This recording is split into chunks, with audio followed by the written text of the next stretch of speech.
Hello, everyone, and welcome back to The Deep Dive. I'm Sarah. And I'm John. Great to be here. And if you've ever found yourself wondering, maybe thinking, how in the world can I truly practice speaking English if I don't actually have anyone to talk to? Well, then you are definitely in the right place today. Absolutely. We're about to embark on, well, a truly comprehensive deep dive. We're drawing from a stack of your own sources, everything from research, insightful articles, even personal notes and observations you sent in. Yeah, lots of great material. Our mission today is really to unpack that very question. We want to transform what many people perceive as, a significant hurdle into maybe one of your greatest linguistic superpowers. That's absolutely right. And, for many people listening, what we're about to reveal might seem a bit surprising, maybe even counterintuitive. Yeah. Practicing English completely by yourself. It's not just possible. It's actually one of the most effective and often, frankly, overlooked pathways to getting really robust speaking skills. So you're saying the common wisdom is wrong? Pretty much. We're going to dismantle that pervasive belief that you need a dedicated conversation partner, that it's somehow indispensable, non-negotiable for making real progress. Okay, I'm listening. Just think about it. Many highly fluent speakers you admire, maybe professional actors nailing complex dialogue, or dynamic public speakers captivating an audience, right, or even sharp news reporters delivering live broadcasts, and they all engage in extensive solitary practice. A lot of it, long before they ever step into the public eye or have a real-time conversation. So the fluency we see is built on solo work. Exactly. That effortless, visible fluency. It's very often built upon a massive, often totally invisible foundation of focused solo work. It's kind of the hidden engine of their articulation. What a powerful analogy. That really shifts the perspective on what you can achieve alone. Mm-hmm. So in this deep dive, our main objective is to equip you, our listener, with a powerful arsenal of actionable, proven strategies. These aren't just, theories. Like practical stuff. These are practical techniques designed to dramatically boost your confidence, refine your pronunciation, and really elevate your overall fluency. We want to transform solo practice from what might feel like a frustrating limitation, Yeah, a dead end sometimes, into one of your most potent advantages on your English learning journey. We're going to delve deep into specific techniques, things that will fundamentally change how you approach learning on your own. Like what specifically? Well, covering everything from the subtle art of thinking entirely in English, the transformative power of shadowing, getting objective insights from self-recording, and even, harnessing the incredible capabilities of cutting-edge AI. Wow, quite a lineup. So, if you're truly ready to unlock a new level of confidence and sound remarkably more natural, more articulate in English, even without that traditional partner, then settle in. Because, as we'll show you, your most dedicated and effective speaking partner, it might just be yourself. I love that. Let's get into it. All right, let's kick things off by directly confronting some of those, common myths that often cling to the idea of practicing English by yourself. Good place to start. Before we really immerse ourselves in the effective methods, the real strategies for improving solo, it's absolutely essential we address and maybe dismantle these widespread misconceptions that might just be holding you back, creating unnecessary mental barriers. Have you ever encountered that idea, maybe from friends or online forums, or even just that little voice inside that insists practicing alone just doesn't work, that it's a waste of time? Oh, constantly. This is a belief I hear all the time, practically daily. It's incredibly prevalent among English learners, really at all levels. Right. The core feeling is often if I don't have a conversation partner, and often they add ideally a native speaker, Yeah, that qualifier. then I just can't improve my speaking. Yeah. It's a really deeply ingrained assumption that the only valid practice is, interactive practice. No. But honestly, after years of observing countless successful learners, from absolute beginners right up to those achieving near-native fluency, I can tell you absolutely unequivocally, that assumption is just fundamentally untrue. It's a limiting belief then. Totally. It's a cognitive trap, really, that we absolutely need to challenge head-on right now. Because honestly, it often stops learners from even starting effective solo practice in the first place. Precisely. So today, our mission for this part is to meticulously break down 3 common, yet, as you say, demonstrably false myths about practicing English alone. Let's do it.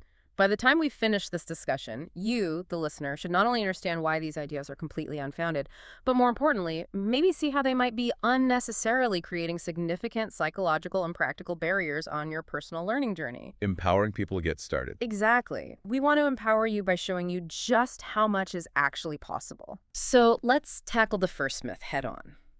This is the notion that speaking alone is useless. Many people genuinely operate under this impression, right?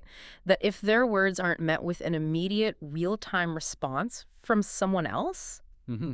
then their efforts to speak out loud, even just to themselves, simply won't lead to any real improvement. They see it as, I don't know, from a practical perspective. Is that really true? Not in the slightest. No, that couldn't be further from the truth. Actually, speaking alone, even without someone listening, actively and powerfully helps you get fundamentally comfortable with the language. How so? Well, in a way that purely social interaction, especially maybe early on, often struggles to provide. When you engage in the physical act of producing English sounds out loud, even just to yourself in your room, Yeah. your brain begins a crucial process. It starts getting neurologically accustomed to forming sentences, forming complete thoughts in English, without that constant frustrating hesitation. So it's like building muscle memory for the brain. You could say that. Think of it as building new, more efficient neurological pathways. You're essentially creating a direct, high-speed connection between your thoughts and the physical act of spoken English. You're bypassing that detour, that often energy-sapping detour, through your native language. Okay, that makes sense. No translation step. Right. You are, quite literally, training your vocal muscles and your cognitive processes at the same time, forging a new direct link. That's such a powerful way to put it. Neurological pathways and vocal conditioning. It makes so much sense. Maybe an analogy could help. Think about professional athletes. Mm-hmm. They don't only rely on game days or team practices to get better, right? Absolutely not. Absolutely not. They dedicate countless hours to solitary training, meticulously refining their techniques, practicing specific movements, building muscle memory through sheer repetition. Like a basketball player shooting free throws. Exactly. Hours alone. Or a marathon runner working on their stride and pacing by themselves for miles and miles. They aren't waiting for a race to hone their fundamental skills. They understand that foundational solitary practice is, well, paramount. Precisely. And that exact principle applies directly and really powerfully to English learners. Solo practice, when you do it intentionally, it helps build absolutely crucial confidence. Why confidence specifically? Because you're experimenting, you're making mistakes, you're pushing your boundaries in a completely low-stakes, judgment-free zone. Right, nobody's listening critically. Exactly. There's zero pressure to perform or impress anyone else. And this focused individual effort, it dramatically improves your pronunciation. How does it help pronunciation more than conversation? Because you can intently focus on individual sounds, intricate intonation patterns, subtle stress variations, without any external distractions or the pressure of keeping a conversation going. Okay, focused practice. And critically, it strengthens your overall fluency. Yeah. It makes the very act of speaking more automatic, more spontaneous, and just significantly less effortful. You're diligently laying down those indispensable foundational skills. Which then show up in real conversations later. Exactly. They'll seamlessly and confidently shine through. Okay, that busts myth number one pretty convincingly. Now here's another incredible common one. It surfaces everywhere, forums, online groups, even just casual chats. The firm belief that I need a native English speaker to truly improve. Ah, yes, the native speaker obsession. This one seems to be a real sticking point for many learners. It creates this sense of dependency, doesn't it? What's your take? Oh, I encounter this one constantly, and I can say with full conviction it is simply not true that having conversations only with a native speaker is the sole, viable, or even always the optimal way to achieve significant improvement. Okay, so it's not the only way. Right. While sure, having opportunities to interact with native speakers can certainly be beneficial, it offers authentic exposure to nuanced speech, idioms, cultural context. It is unequivocally not the sole or exclusive path to fluency. In fact, a vast number of highly successful English learners, many who've reached incredibly high levels, even near native proficiency, they've done so without ever having regular or sustained or even frequent chats with native speakers. Really? How did they manage that? Their individual journeys often relied quite heavily on strategic self-study. and highly effective solo practice techniques like the ones we're discussing. It proves that external interaction, while helpful, isn't always the main driver. That's a crucial distinction. And I mean, what's truly transformative now is how the internet and digital tech have completely reshaped language learning, right? Right. It makes this myth even more obsolete. Absolutely. The landscape has changed entirely. Today, there are just so many readily available, high-quality resources right at your fingertips. You can immerse yourself in authentic English through countless videos, engaging podcasts, Movies, audiobooks? dynamic online communities. You get exposure to natural speech patterns from all over the world.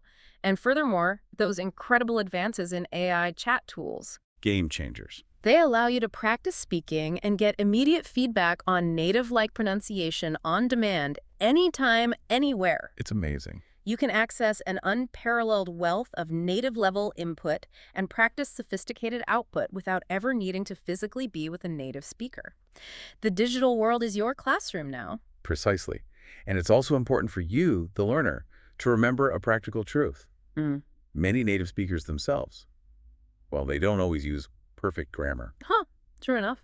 Or they might speak really quickly, use tons of slang, maybe incomplete sentences, or even make grammatical errors in just casual, rapid-fire conversation. Relying only on them might actually introduce some, let's say, less than ideal habits. That's a very fair point. The truly crucial point for your journey as a learner is to focus diligently on improving step by step.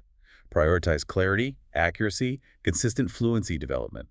You certainly don't require constant interaction with a native speaker for that kind of incremental, consistent, and highly effective improvement. So the goal is effective communication, not necessarily mirroring one specific native speaker. Exactly. And that effective, confident communication can be meticulously built and refined through dedicated, independent practice.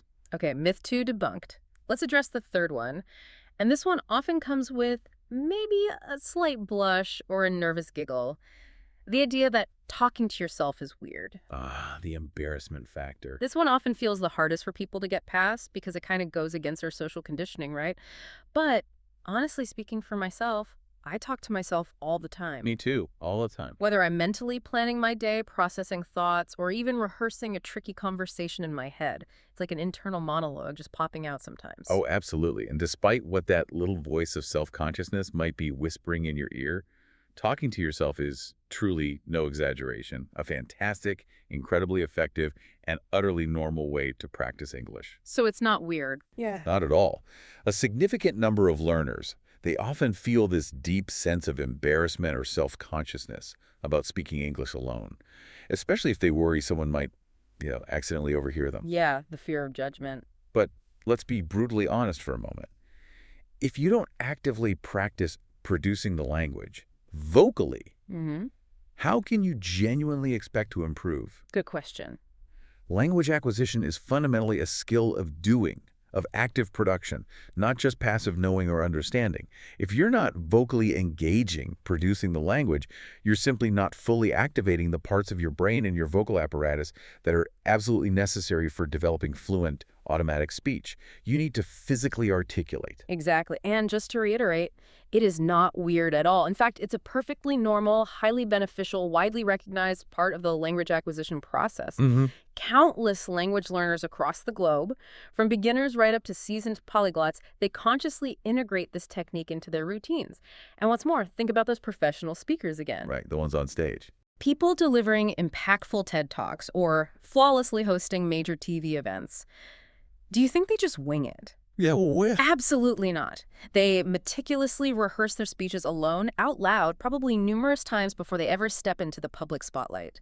They practice their intonation, their pacing, their word choices, their emotional delivery. It is a vital, non-negotiable part of perfecting their public performance. That alone should normalize this practice for you. Absolutely. So to every single person listening right now, please, I urge you, do not let the fear of seeming weird hold you back. Don't be afraid to talk to yourself in English. Embrace it. Embrace it fully. It is genuinely one of the most effective, most accessible, and crucially, one of the lowest pressure ways to practice and build your English skills. It's your entirely personal, completely judgment-free zone. You can freely experiment, make errors, and grow without any external scrutiny. Consider it your linguistic laboratory. I love that linguistic laboratory. Okay, so now that we've thoroughly, and I hope convincingly, busted these common myths that might have been creating those mental roadblocks, Hopefully. let's transition from what not to believe to the real core of this deep dive: the powerful, actionable strategies.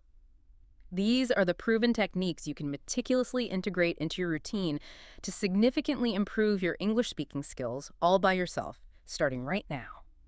Let's get practical. And first up is one of my personal favorites. It's a foundational mental shift, really, but it has profound impacts. Thinking in English. Yes. This is truly a game changer. Mm. So many learners, perhaps without even realizing it, miss this crucial cognitive step. What do they do instead? Well, the common pattern is to constantly think in your native language first, Yeah. right? Fully forming your intricate thoughts and ideas there, and then painstakingly translating them, maybe word for word or phrase by phrase, into English before you even attempt to speak. Ah, that translation bottleneck. Exactly. This constant laborious translation step. Yep. It inevitably slows you down dramatically. It Yeah. creates a significant energy-draining bottleneck in your fluency, making natural, spontaneous speech feel incredibly difficult, almost impossible sometimes. You've hit on such a critical point there. When you're constantly translating, there's always that extra, often unconscious cognitive step happening. Yeah, an extra processing load. It's like your brain is performing two distinct, demanding tasks at once. First, formulating the idea in, say, Spanish or Mandarin, and second, meticulously converting it into English. This additional mental hurdle doesn't just make speaking feel harder and slower, Right. but it also frequently results in speech that sounds, well, unnatural, maybe stilted, or overly literal. It's just inherently inefficient. It prevents that true linguistic spontaneity and flow. But here's the magic, right? Yeah. When you consciously train yourself to think directly in English, you completely bypass that translation step. How does that help? Your thoughts are already in the language you intend to speak, which means you start speaking much more naturally, more smoothly, and with far less cognitive effort. It's about forging a direct, unmediated link between your underlying concepts and their English expressions, without that time-consuming detour through your native tongue. Okay, that makes perfect sense. But it raises a crucial question for our listeners. How can someone realistically begin to think directly in English? It sounds like flipping a complex mental switch, which honestly can feel quite challenging at first. That's an excellent and very practical question, because it absolutely does require an initial conscious effort and definitely consistent practice. It won't happen overnight. So where do you start? One of the simplest yet most effective ways to start is to integrate it seamlessly into your everyday life. Just simply describe, silently in your head or maybe softly out loud, what's happening around you in English. Just narrate your surroundings. Yeah, this immediate, real-time narration forces your brain to directly connect your environment, your sensory observations, with the relevant English vocabulary and structures, without needing to translate first. That's a fantastic low barrier entry point. It instantly compels your brain to engage with English directly, rather than relying on that familiar crutch of translating. You're building new neural pathways, associating objects and actions directly with English words. Exactly. For instance, if you're in your kitchen making breakfast, just narrate your actions to yourself. Okay, I'm making coffee now. The water is boiling rapidly, right? I will add exactly 2 spoons of sugar. Simple, direct. Or if you're just gazing out the window, you could internally comment, the sun is shining brightly today. Those fluffy white clouds look exactly like cotton candy. Oh, look, a small brown bird is flying gracefully past the window. You're just observing, articulating, associating. That's genuinely impactful. Yeah. And you can easily integrate this while you're out for a walk, maybe, or commuting on the train. Absolutely. Instead of letting your mind just wander in your native language, actively describe what you encounter. You might think, okay, the weather is surprisingly pleasant today. That bright red car is driving quite fast. Ah, the birds are singing a beautiful, cheerful tune. This consistent practice helps forge that strong, intuitive connection between English and your immediate sensory experience. Makes the language feel more alive, more relevant. Absolutely. And another remarkably effective cognitive trick is to meticulously plan your day, or maybe just your next few hours, entirely in English. Plan in English, how? Before you even get out of bed, maybe, or as you're starting your workday, have a little internal conversation with yourself about your schedule. For example, you could mentally rehearse. Right, at 10 a.m., I will focus on my study session. Then I'll head to the gym for my workout. After that, I plan to meet my friend for a relaxed coffee. Ah, like a mental rehearsal. Exactly. It's like having a miniature, silent, but fully English conversation with yourself. It makes English an integral automatic part of your daily cognitive routine, rather than some separate, isolated study activity you only do at certain times. I absolutely love that strategy. It's incredibly practical. It helps embed English as an automatic, almost subconscious part of your day, rather than something you only consciously switch on for study time. The more consistently you integrate this, the faster your brain adapts, and the more natural and effortless the whole process becomes. But what if a listener struggles initially? What if they hit a mental block and find themselves constantly reverting back to their native language? Any specific advice for that? That's a very common and perfectly normal initial hurdle. It's definitely not a sign of failure at all. If constructing full, grammatically complex sentences feels daunting at first, just start much simpler. Like how? Begin with just keywords. Instead of trying to formulate elaborate thoughts, try thinking in very simple, isolated English words as you encounter things. For instance, when you see your morning coffee, you might just internally articulate coffee, hot, morning. Set the Delicious. core words. Yeah. Or if you're looking at your phone, screen, message, bright. Over time, as you consistently practice this direct association, your brain will naturally and progressively start filling in the grammatical gaps. It'll connect those isolated keywords into increasingly complex and coherent sentences. It's a wonderfully organic, gradual building process, very much like how a child learns their first language. That's a brilliant distinction. It really underscores the importance of not aiming for immediate perfection, but rather aiming for that direct connection, that intuitive association first. Precisely. Furthermore, if you find yourself consistently getting stuck, or your mind just automatically reverts to your native language despite your best efforts, try a unique visualization technique. Visualization. Use pictures instead of words in your mind. For example, when you physically see an apple, don't first access the word for apple in your native language. Instead, try to directly imagine or even visualize the English word apple as you look at the actual fruit. Connect the image directly to the English word. Exactly. This intense visual linguistic association is all about training your brain to bypass that translation step, to associate the object directly and immediately with its English label. This significantly strengthens those direct neural links we talked about, making recall faster and more automatic. An interesting technique. And one final, yet profoundly impactful tip that can make a monumental difference in establishing this vital habit: commit to a small daily goal. How small? Try to think in English for at least 5 minutes a day. Sounds like a remarkably small commitment, right? Yeah, very manageable. But consistency, even in these microdoses, is vastly more effective than sporadic, longer sessions. As you gradually grow more comfortable and confident, incrementally increase that duration. And very soon, thinking in English will evolve from a conscious effort into a truly natural, almost subconscious habit. It's about building a consistent, sustainable cognitive practice that integrates English into the very fabric of your daily thought process. That is truly exceptional advice. So to every listener out there, please try this today. Just begin thinking in English, even if it's only for a few minutes. Just start small. Describe your immediate environment, mentally plan a small part of your day, or simply use keywords for the objects around you. It's a seemingly simple, almost invisible step, but its cumulative effect on rewiring your brain for effortless fluency is absolutely immense. Absolutely. And coming up next, we're going to delve into another incredibly powerful and often underutilized technique that will help you refine your spoken English to sound even more like a native speaker: the art of shadowing. Ooh, shadowing. This one is truly transformative for your pronunciation, your rhythm, and your overall natural flow. Stay tuned. All right. Now that we've fully explored the foundational practice of thinking in English, let's transition to another incredibly powerful technique. This one can dramatically elevate your English-speaking skills, particularly when you're practicing alone. The method known as shadowing. Shadowing, yes. For those who might be unfamiliar, have you encountered this highly effective linguistic exercise before? Or perhaps tried it? Oh, yes. Shadowing is, without any doubt, one of the single best and most dynamic ways to profoundly improve your pronunciation, refine your natural rhythm, and boost your overall fluency in English. Why is it so effective? It's a remarkably active and engaging exercise.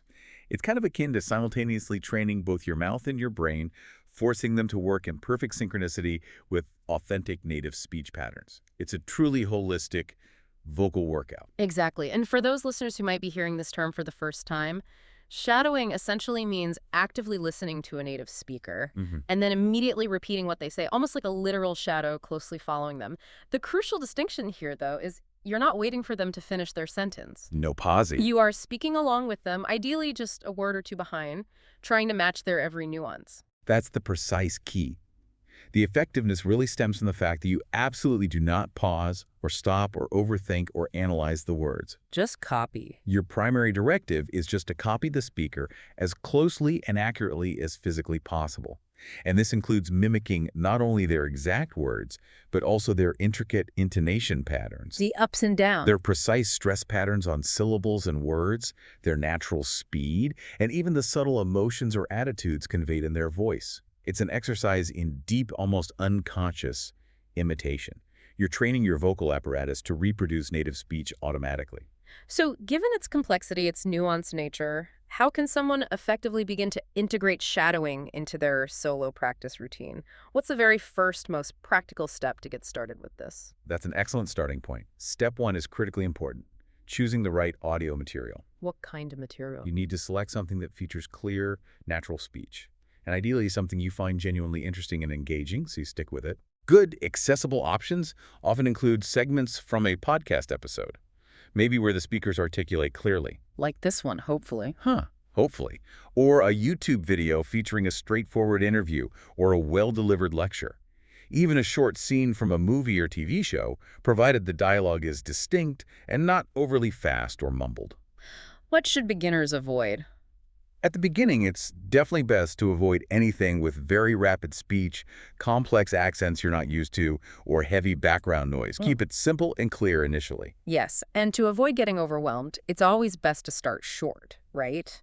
Highly manageable. Absolutely. Perhaps begin with just a very brief 10 to 20-second clip, play that short segment, listen incredibly carefully, maybe a few times, really internalizing the sounds and rhythm. Get a feel for it. Then actively try repeating immediately after the speaker, consciously maintaining that shadow pace.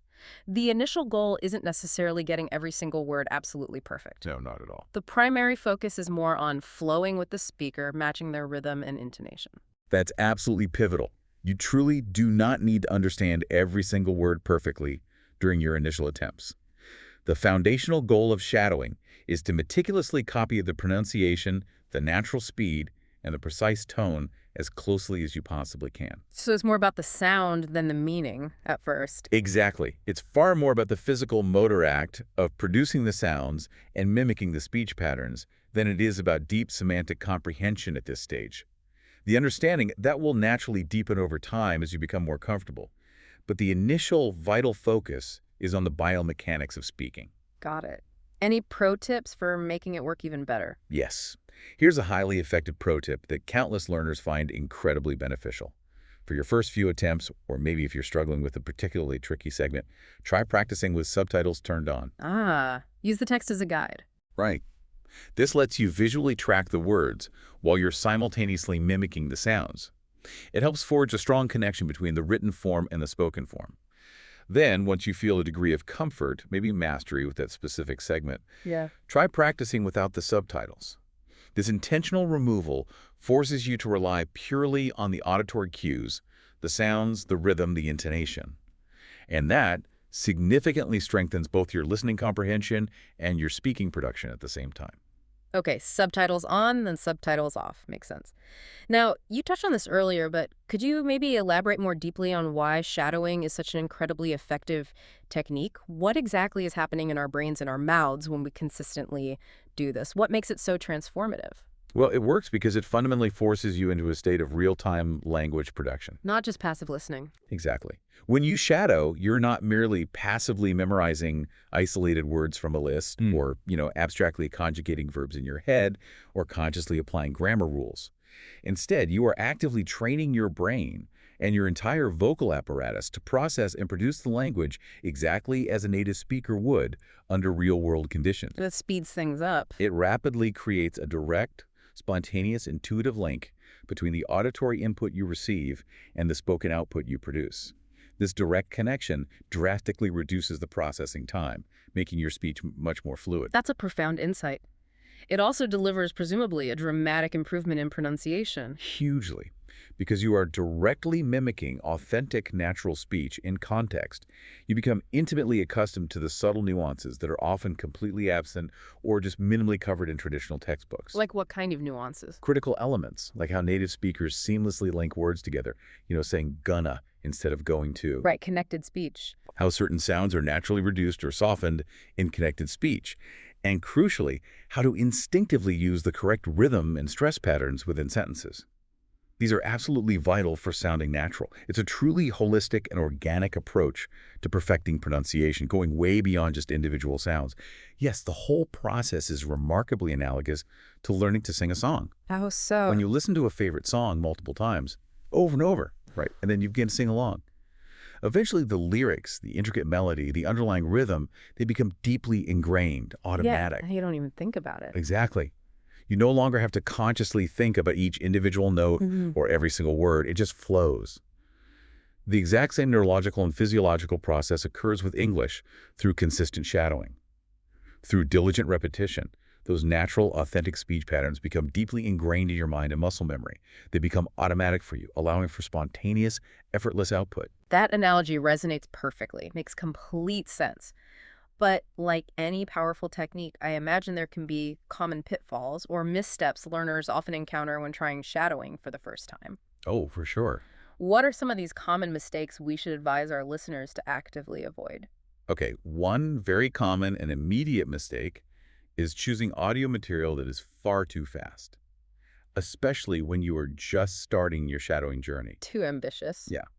If you're a beginner or just new to this specific technique, it is absolutely crucial to start with slower, very clear speech. Attempting to keep pace with extremely rapid dialogue will inevitably lead to frustration, overwhelm, and ultimately, you'll just give up on the technique. So start slow and build up. Exactly. You can and should gradually increase the speed and complexity of the audio as your skills progressively improve and your comfort level grows. That's incredibly important advice. Never overwhelm yourself at the outset. Another common mistake I've frequently observed is learners striving for absolute perfection right from their very first attempt. Yes, the perfectionism trap. They get easily discouraged or disheartened if they don't get every single word, every nuance, every intonation exactly right immediately. You've hit on a critical point. It is perfectly acceptable and, in fact, entirely expected if you don't articulate every single word perfectly at first, or if your pronunciation isn't immediately flawless. So mistakes are okay. More than okay, they're part of it. The overarching goal here is consistent effort, gradual incremental improvement, and persistent practice. Not instant perfection, just keep practicing. Focus intently on the overall flow, the rhythm, the mimicry, the accuracy and precision. They will naturally and significantly improve with dedicated time and relentless repetition. And one final, yet profoundly crucial mistake to avoid: mumbling or merely whispering the words. Not speaking up. Right. To truly and effectively improve your confidence and rigorously train your pronunciation muscles, you absolutely must articulate the sounds clearly, audibly, and with intent. Whispering or simply mouthing the words silently just won't provide your brain or your vocal apparatus with the necessary active practice they need to develop true fluency and accurate pronunciation. Your vocal cords, your tongue, your lips, they all need to be actively engaged and trained for effective results. That is truly great, actionable advice. So everyone listening, I strongly encourage you. Give shadowing a dedicated try. Just select a short, clear audio clip, repeat immediately after the speaker, and crucially, don't worry about making mistakes. They are simply steps in the learning process. Embrace the imperfection. Focus intently on the flow, the rhythm, the sounds. Over time, you will unequivocally find yourself sounding dramatically more natural, more fluent, and more confident in your English speaking. Yes. And coming up next, we'll transition to another incredibly powerful method. This will genuinely take your speaking skills to the next level, moving beyond just mimicry into active, independent language production. The simple yet profound act of speaking out loud, even when you have no one else around. Stay with us. All right. Now that we've deeply explored thinking in English and the transformative power of shadowing, let's move on to another fantastic, yet often surprisingly overlooked, technique for practicing speaking English alone. The simple, direct act of speaking out loud. Sounds basic, but it's vital. It sounds remarkably obvious, almost too simple maybe. Yet many learners inadvertently overlook its absolute, non-negotiable importance. Do you truly believe speaking out loud, even without a conversation partner, makes a significant, tangible difference? Oh, absolutely. This is an unequivocally critical point, and one that, as you rightly noted, far too many learners unfortunately miss. A common, pervasive mistake learners make is to primarily engage with English only in their heads. Just reading and listening. Yeah. They dedicate countless hours to reading, they listen extensively, they might even write diligently, but they crucially fail to physically produce the language vocally. So the mouth doesn't get practice. Exactly. If you don't consistently, actively, and intentionally say the words out loud, your mouth simply doesn't get accustomed to forming the unique English sounds. Your tongue doesn't develop the necessary agility and muscle memory. Your vocal cords don't receive the indispensable practice required for fluent articulation. Like that pianist analogy you mentioned earlier. Exactly like that talented pianist who only meticulously reads sheet music but consistently neglects to physically touch the keys. The theoretical knowledge might be there, but the practical skill remains totally undeveloped. That's such a perfect analogy. It really reinforces that speaking is as much a physical act, a motor skill, as it is mental and cognitive. You have to actively train those muscles, those neural pathways, those vocalizations. And the best, most direct, most efficient way to do that is by consistently talking out loud as much as humanly possible whenever and wherever you find the opportunity. Turn downtime into practice time. Exactly.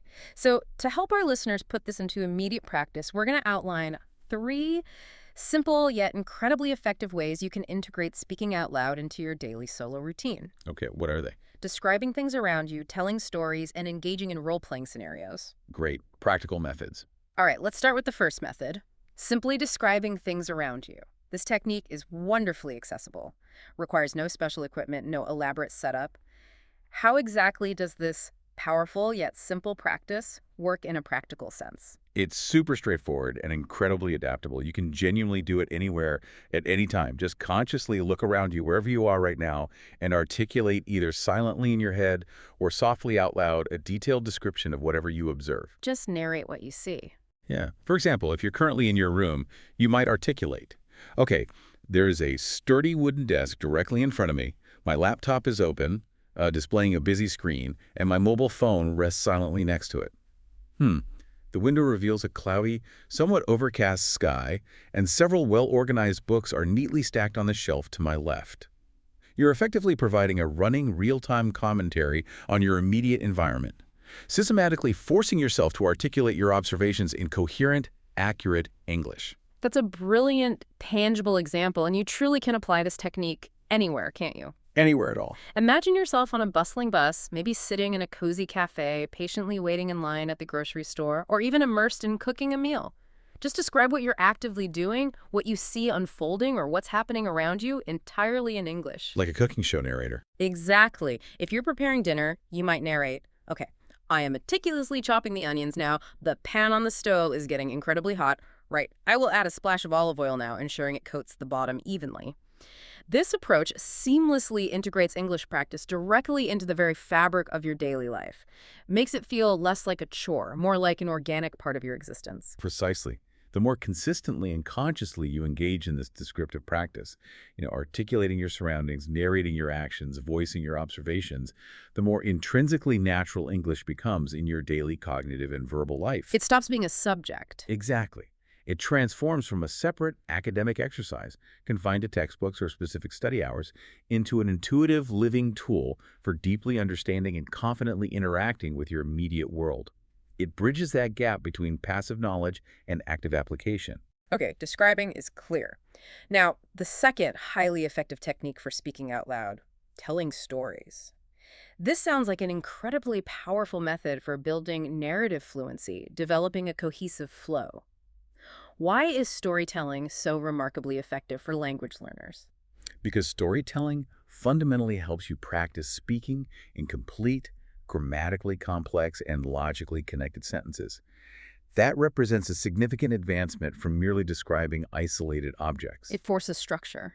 It actively compels you to logically link ideas, seamlessly employ various transition words and phrases like then, after that, because, however, and naturally utilize different verb tenses, past, present, future, to convey sequence and time. What kind of stories? Anything. You can choose to recount something interesting that happened in your day, maybe reminisce about a cherished childhood memory, or even spontaneously invent a fun, imaginative story completely from scratch.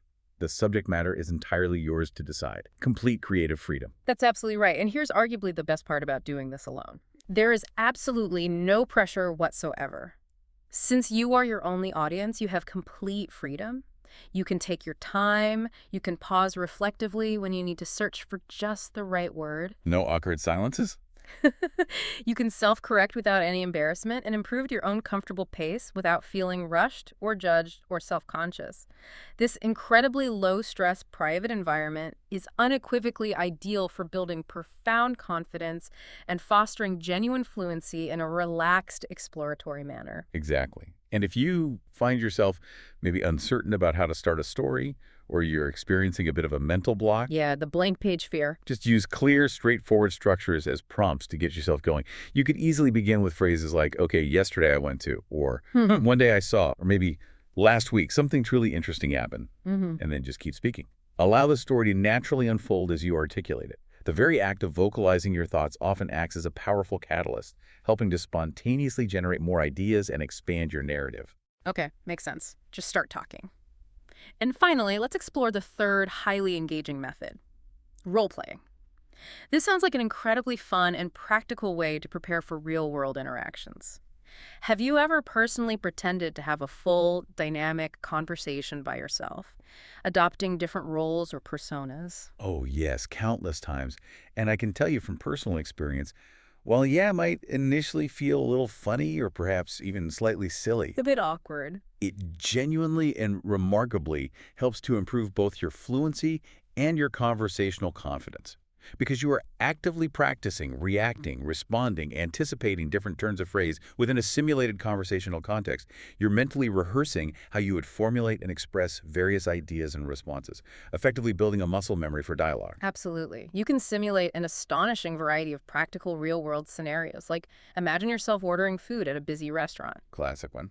Or confidently introducing yourself in a high-stakes job interview, maybe asking for precise directions while navigating a foreign city, or even articulately arguing a point in a simulated debate. Practicing negotiation. Yeah. The core principle is to genuinely imagine you are immersed in a real conversation and then systematically practice what you would say for each side of the dialogue. It's an invaluable way to mentally and verbally prepare yourself for actual future interactions, reducing anxiety when they eventually occur. Yes. And if you want to make this practice even more engaging, dynamic, and frankly fun, How? try subtly changing your voice or even your posture slightly for each character you're embodying. Or actively pretend to be two distinct people having a conversation back and forth.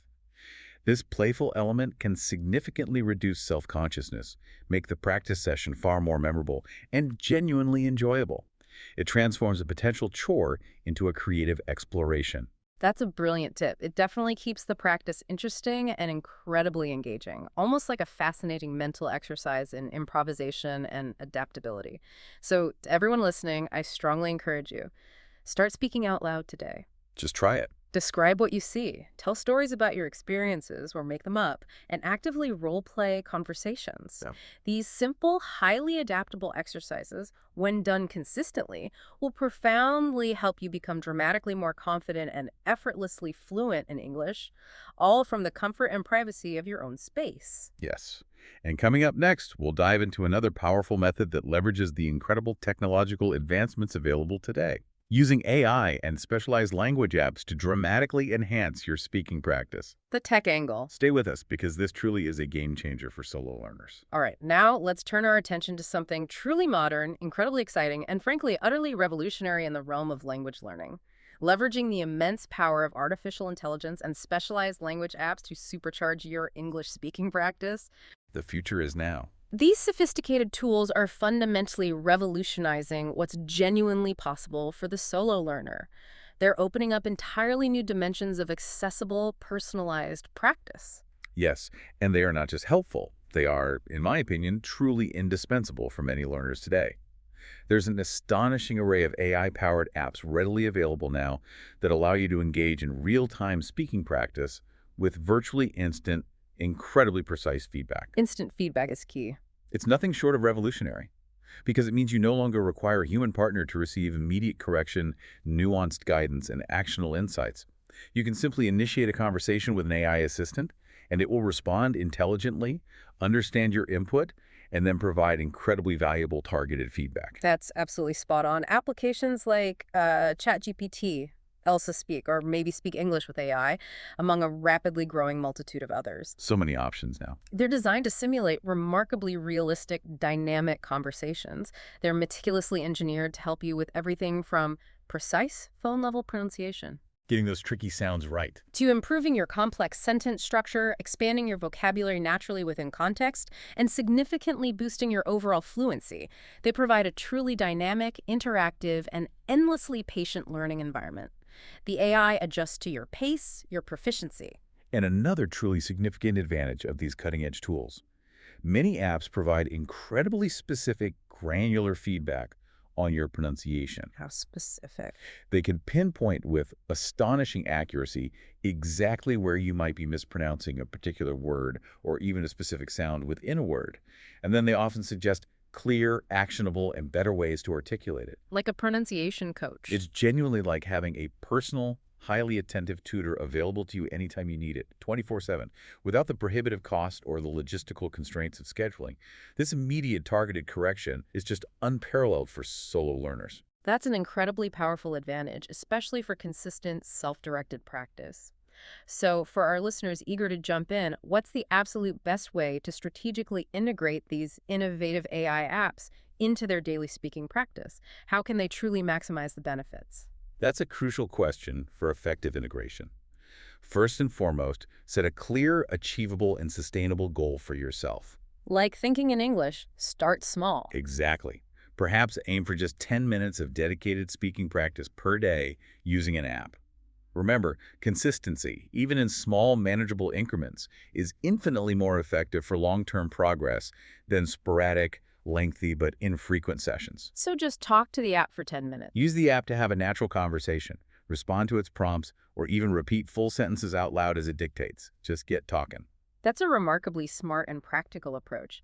And here's another absolutely crucial tip. It might seem obvious, but it's often overlooked, even if the app allows you to type your responses. Don't do it. Actively resist that temptation. You must physically speak into the app. Consciously engage your mouth, your tongue, your vocal cords, your breath. The more consistently and vocally you talk out loud to the AI, the more robustly your speaking muscles will develop, and the more profoundly confident you'll become in spontaneously producing authentic English sounds under pressure. Exactly. Also, to ensure comprehensive development, make a conscious effort to significantly vary your conversation topics. Don't just talk about the weather. Right. Don't get stuck just discussing one or two familiar subjects. Actively seek out and explore different scenarios, contexts, or subject matters within the app's offerings. This deliberate variation ensures you can practice and internalize a wide array of vocabulary, diverse grammatical structures, and idiomatic expressions. It systematically prepares you for the full breadth of real-life conversational situations you might encounter. And most good apps offer variety. Most well-designed apps offer a rich range of topics, yeah. From daily routines to professional discussions, even abstract concepts. Explore them. So to everyone listening, if your goal is to master solo speaking practice and intelligently leverage the immense power of modern technology, then AI tools and language apps are an absolutely fantastic and indispensable resource to propel your improvement. Definitely worth checking out. Just select an app that resonates with you, establish a consistent daily goal, consciously start talking into it, and make it an integral, non-negotiable part of your daily routine. It's accessible, profoundly effective, and incredibly convenient. Puts a personal language tutor right in your pocket. Yes. And now let's explore one of the most insightful, yet often initially uncomfortable, ways to objectively improve your English speaking skills when practicing alone. The powerful technique of self-recording.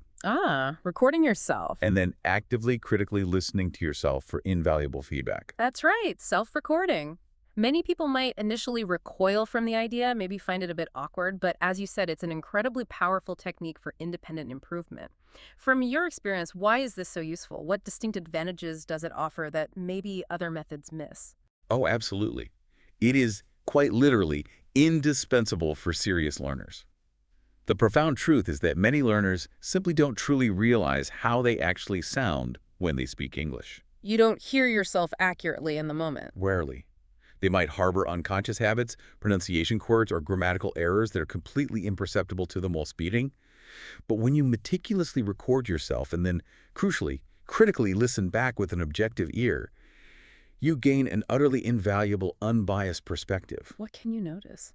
You can precisely hear your pronunciation patterns, objectively assess your fluency and pace, identify common hesitation patterns, pinpoint the overuse of filler words like or like, We all use those. and even spot those small, elusive grammatical mistakes that you might never, ever notice in the heat of a live conversation.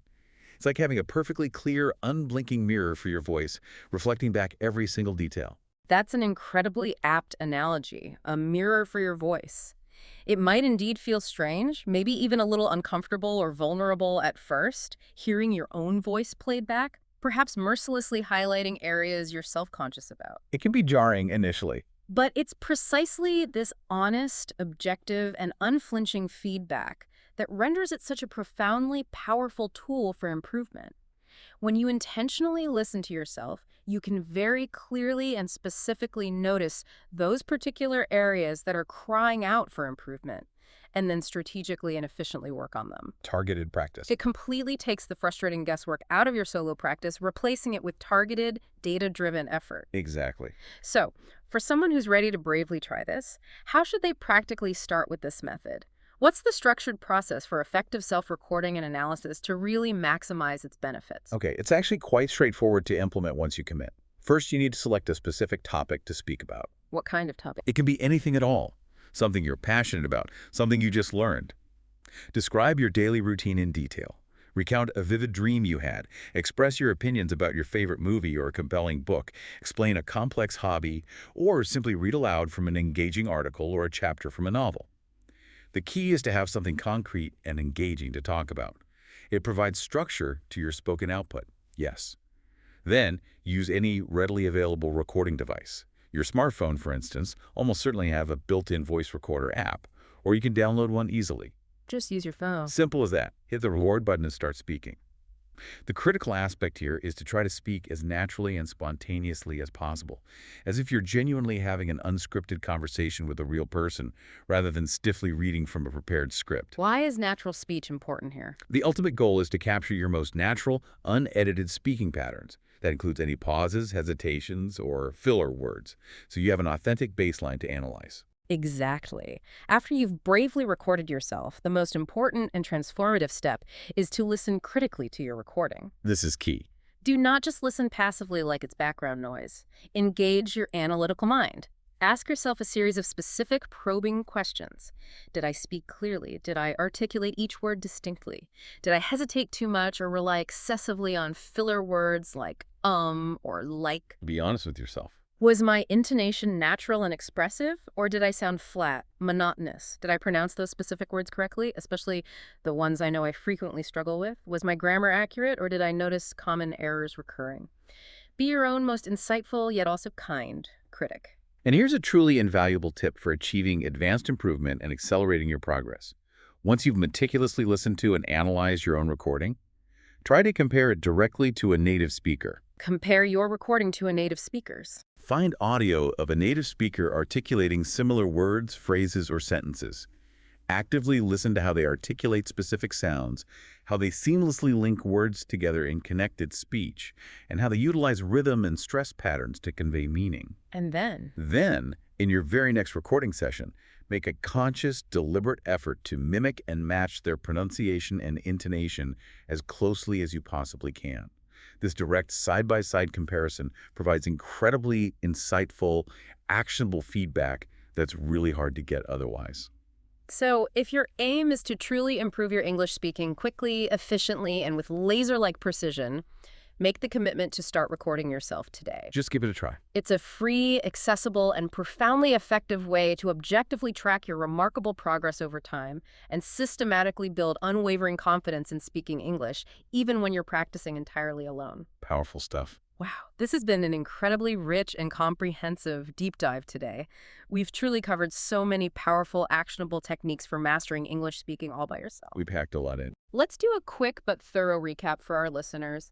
Just pull all these illuminating threads together into a cohesive whole. Yes, absolutely. We began by methodically debunking those pervasive limiting myths that often shackle learners. The notion that you simply cannot improve without a conversation partner, Right. or that the act of talking to yourself is somehow weird or ineffective. We established unequivocally that those beliefs are fundamentally untrue, and that there are indeed countless incredibly effective ways to practice and flourish independently. Absolutely. And then, armed with that reframed mindset, we dove headfirst into the practical game-changing strategies. Now, too. We discussed the transformative cognitive power of thinking entirely in English, a method that helps you stay deeply immersed in the language and build direct, efficient neural pathways, completely bypassing that laborious translation step. We also explored the incredible technique of shadowing, where you meticulously imitate native speakers to dramatically refine your pronunciation, perfect your rhythm, and elevate your overall fluency to new heights. We then shared that suite of incredibly practical and adaptable tips for simply speaking out loud in various everyday contexts. This included the accessible practice of describing things around you, Turning observation into practice. which seamlessly integrates English into your daily observations and sensory experiences. We also covered the narrative building power of telling stories, allowing you to practice full sentences, complex ideas, and cohesive narrative flow. Then role-playing. And finally, yes, the engaging strategy of role-playing conversations, which builds crucial confidence and prepares you for hypothetical, real-world interactions. That's such an ingenious way to develop authentic confidence for real-world scenarios long before you ever actually face them. It truly is all about meticulously creating that safe, personal, judgment-free practice space where you can experiment freely and grow without inhibition. Precisely. And let's not forget the transformative power of modern technology, specifically the revolutionary impact of using AI tools and specialized language apps. The instant feedback. Right, providing instant personalized feedback and simulating realistic dynamic conversations. And finally, the utterly invaluable practice of self-recording your speech and then critically listening back to it. The mirror for your voice. Exactly. Which empowers you to objectively track your remarkable progress, pinpoint specific areas for granular improvement over time, and importantly, celebrate your growth. These are all incredibly potent tools readily available at your disposal right now. Okay, so before we draw this comprehensive deep dive to a close, I want to ask you one crucial, perhaps vulnerable question for our listeners. Okay. What is your absolute best, most encouraging piece of advice for someone who might still be feeling a little afraid, maybe deeply self-conscious, about starting to practice speaking English alone? How do they overcome that initial hurdle? That's a profoundly important question, and it's a feeling that resonates with so many learners, understandably. Yeah. My best advice is multifaceted, but it fundamentally boils down to this. First and foremost, please do not be afraid to make mistakes. Embrace the errors. Mistakes are not indicators of failure. On the contrary, they are absolutely essential, invaluable learning opportunities. They are your guideposts. The more you bravely practice, the more you courageously experiment, the better you will unequivocally become. And always remember, in the privacy of your own solo practice, no one, absolutely no one, is there to judge you. This is your completely personal, safe sandbox to play, to stumble, and ultimately to grow stronger. Exactly. You are embarking on the challenging but rewarding process of building a complex skill, and no one, I repeat, no one masters any skill without dedicated practice and without making occasional, necessary missteps along the way. Embrace them as part of the journey. Second, consistency. It is the non-negotiable key to unlocking sustained progress. English fluency is truly a journey, right? A winding path of continuous learning, not some finite destination you reach.